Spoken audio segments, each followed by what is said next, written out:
This video is brought to you by our patrons. If you want to make sure we can create more content like this, consider supporting us on our Patreon. Thank you. Hi, and welcome to Chapter 3 of Capitalism, Socialism and Democracy by Schumpeter. This chapter is called Marx the Economist.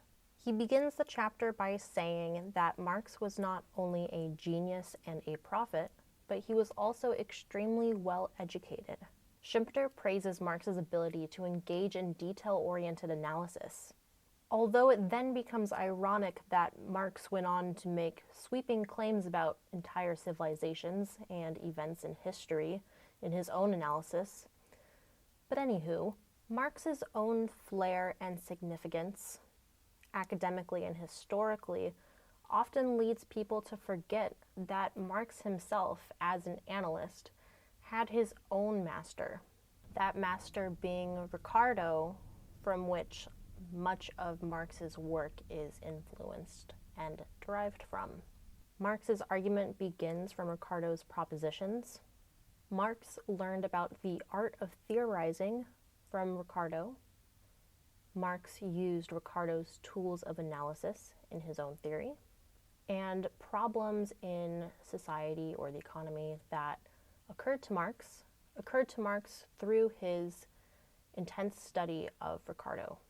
And it wasn't just the one man himself, Ricardo, that influenced Marx, but likely all of those involved in Ricardian theory.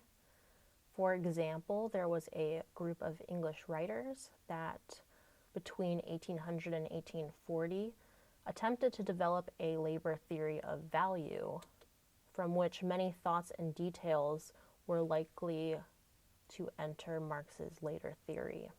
There was also Quesnay, sorry if I'm pronouncing that wrong, from whom Marx derived his conception of economics as a whole, specifically the labor theory of value, in which the value of a product is derived from the labor that creates the product. And at this point in the book, Schumpeter remarks that it is time he should naturally be giving a summary of Marx's theory, although he notes the difficulty of this being that, well, number one, even the most cut down version of Marx's theory blocks out the sun and causes everyone to die of vitamin D deficiencies, and the most elaborate summary of Marx's theory still cuts enough out that it is no longer Marx's theory, since it is such an elaborate theory.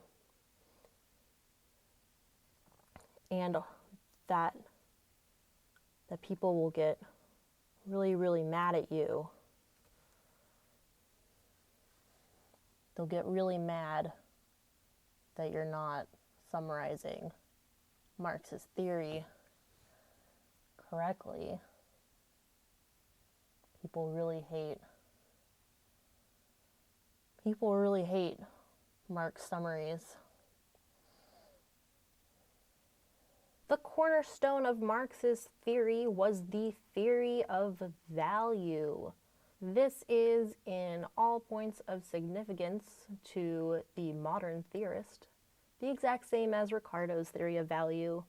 Those points being, the value of every commodity is, in perfect equilibrium and perfect competition, proportionate to the quantity of labor contained in the commodity, provided this labor is accordance with the existing standard of efficiency of production, the socially necessary quantity of labor.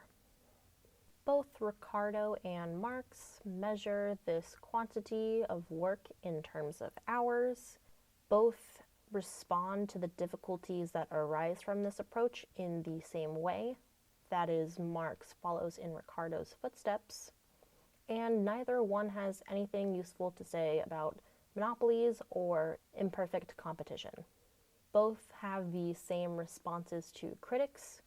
Marx's responses were just less polite and more philosophical in the worst sense of the word.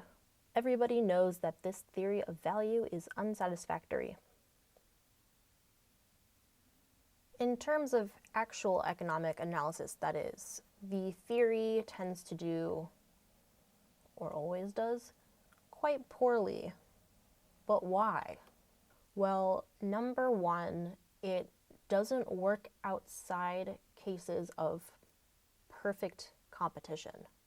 And second, even if we could have a case of perfect competition, it would only work if labor was really the only factor in production. And moreover, there is really only one sort of labor that we're looking at. And as a result of this, there is essentially no practical usefulness of this theory.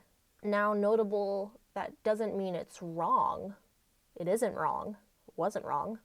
It was simply just too restricted for practical purposes. If we introduce into the marginal utility theory of value the restrictive assumptions mentioned, proportionality between value and quantity of labor applied follows from it. Another wrench thrown into the labor theory of value was how owners of capital goods could use those capital goods in the production of commodities, and how this would lead to a net profit to the owners of those capital goods. Both Marx and Ricardo recognized this as something they needed to solve. And Marx then improved upon Ricardo's theory by introducing his theory of exploitation. The theory of exploitation states that capitalists exploit their workers by paying them less than the value of their work, or the true value of their work, and selling the goods for more than they cost them to produce. And key to this system is the power imbalance between the capitalists and the workers, in which workers, or the proletariat, are at a disadvantage when bargaining their wages. Whether this theory can encapsulate all there is for us to know about the economy, however, is questionable.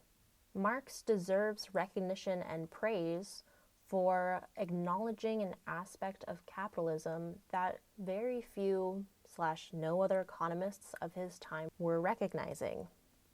But at the same time, he also didn't take into account other aspects of capitalism. And next, Schumpeter confronts Marx's theory of immiseration, in which things will only get worse and worse for the working class, or the workers, or the proletariat. Schumpeter criticizes this. He thinks of this as an assumption and a failure on Marx's part.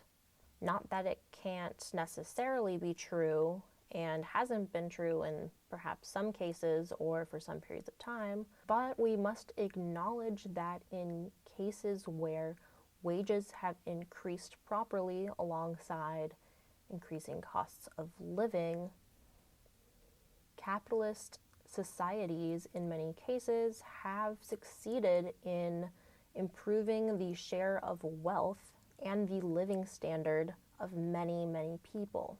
Even though Marx was in awe of the power of capitalist societies to increase their productive capacity, he still insists on a narrow-minded focus on people's increasing misery, completely disregarding cases where people got better, or their lives got better, I mean. But let's end the chapter on something we can agree on, kind of. Marx predicted that capitalism would eventually outgrow the institutions of capitalist society. And Schumpeter actually agrees. He agrees that capitalism will eventually destroy its own foundations. But Schumpeter believes that it will occur in a different way than Marx predicts, by a different mechanism, if you will.